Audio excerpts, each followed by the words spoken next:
لقد خلقنا الانسان فی کبد،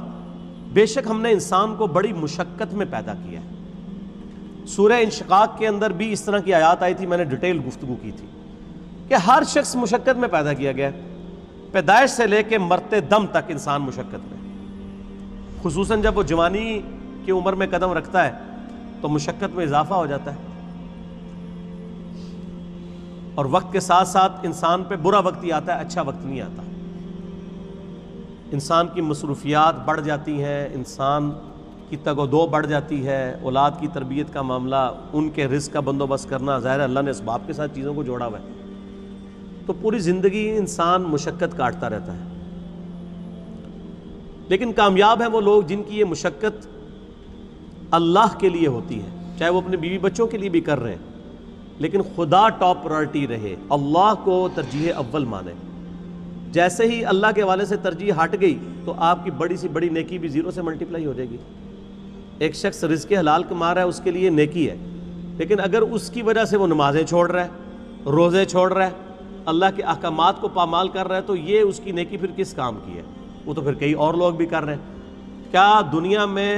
لاکھوں غیر مسلم ایسے نہیں ہیں جو حلال کما رہے ہیں؟ بڑے بڑے اپ رائٹ قسم کے لوگ ہیں، اس طرح کے آپ کو مسلمانوں میں دکھانے مشکل ہو جاتے ہیں، لیکن جب تک خدا کے ساتھ کمٹمنٹ نہیں ہوگی آپ کی نیکیوں کا آپ کو فائدہ نہیں ہوگا۔ تو انسان کو مشقت میں اللہ نے پیدا کیا، ماں کو بھی مشقت اٹھانی پڑتی ہے، باپ کو بھی اٹھانی پڑتی ہے، اور انسان جب یعنی بچپن میں تو اس کی بڑی بادشاہ والی زندگی ہوتی ہے، جو جوانی میں قدم رکھتا ہے اس کی مشقت کا دور شروع ہو جاتا ہے، حتیٰ کہ انسان اس زندگی سے فارغ ہو جاتا ہے۔ اتنی تکلیفیں اٹھانے کے بعد ابھی آخرت کی تکلیفیں باقی ہیں۔ اگر کسی نے دنیا میں اللہ کی مرضی کی زندگی گزاری تو اس کی یہ مشقت عارضی ہے، ہمیشہ کی کامیابیاں اس کا مقدر ہے، اور اگر کسی نے دنیا اپنی مرضی کی گزاری تو یہاں پہ کتنی عیاشی کر لے گا، وہ الٹیمیٹلی مر کے ہمیشہ کی زندگی میں اللہ تعالیٰ کے حضور اسے ناکامی کا سامنا کرنا پڑے گا، اور ہمیشہ کی مشقتیں، ذلت اور عذاب اس کا مقدر ہونے والی ہیں، وَلِعَوْذُ بِاللَّهِ تعالی۔ تو انسان کی کوشش ہوتی ہے، اب وہ کوشش اگر پازیٹیو ہے رزلٹ پازیٹیو نکلے گا، نیگیٹو ہے تو نیگیٹو نکلے گا۔ اسی کا ذکر اب آگے آ رہا ہے، أَيَحْسَبُ أَن لَّن يَقْدِرَ عَلَيْهِ أَحَدٌ، کیا انسان یہ گمان کرتا ہے کہ اس پر کسی کا بس نہیں چلے گا؟ یعنی وہ اگر دنیا اپنی مرضی کی گزار ہے تو یہ سمجھ رہا ہے آخرت بھی اپنی مرضی کی گزارے گا، نہ،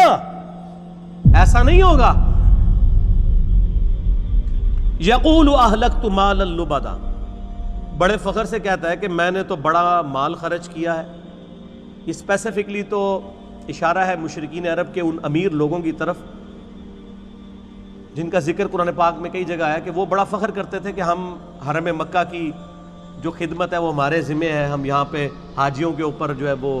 خرچہ بھی کرتے ہیں، اللہ کی راہ میں لوٹاتے ہیں۔ اللہ فرماتا ہے ان اعمال کا فائدہ نہیں ہے جب تک تم اللہ کی توحید اور اس کے نبی علیہ السلام کی رسالت پر ایمان نہیں لاؤ گے، شرک سے کنارہ کشی اختیار نہیں کرو گے، تو یہ حاجیوں کے اوپر کھانا پینے کے اوپر پیسے صرف کرنا، یہ مال جو تم لگا رہے ہو اور بڑی اکڑ رہے ہو کہ اللہ کے حضور اس کا کوئی اجر ملے گا، کوئی اجر نہیں ہے اس کا۔ اَيَحْسَبُ أَن لَّمْ يَرَهُ أَحَدٌ، کیا وہ خیال کرتا ہے کہ اسے کسی نے نہیں دیکھا؟ اس کو نہیں پتا یہ تم لوگ کس لیے کر رہے ہو، وہ کرتے تھے صرف اپنی عمارت کو جتانے کے لیے، ریاکاری کے لیے، لوگوں پہ اپنی جو دولت ہے اس کا روب ڈالنے کے لیے۔ جس طرح آج کل بھی آپ دیکھتے ہیں لوگ مساجد کے اندر وضو خانے بنواتے ہیں، ٹوائلٹس بنواتے ہیں، قالین ڈلوا لیتے ہیں، تو باقاعدہ وہ کئی جگہ پہ تو دیکھا گیا نیم پلیٹ لکھوا دیتے ہیں کہ وضو خانہ فلاں کے لیے ہوا ہے، فلاں کے سالے ثواب کے لیے۔ بھئی اگر سالے ثواب کے لیے بھی ہے تو اللہ کو تو پتہ ہے نا، آپ کے لکھنے کا تو اللہ محتاج نہیں ہے، نیکیوں کو تو چھپانا چاہیے، یہ خطرہ ہے کہ آپ کی نیکیاں برباد ہو جائیں۔ اور کئی لوگ تو جو ہے وہ حرام کے مال سے جو ہے اس طرح کے معاملات چل رہے ہوتے ہیں ان کے، اور وہ یہ سمجھتے ہیں کہ ہم اللہ کی راہ میں تھوڑا سا پیسہ خیرات کر کے اپنے باقی کے مال کو حلال کر لیں گے، ایسا نہیں ہوگا۔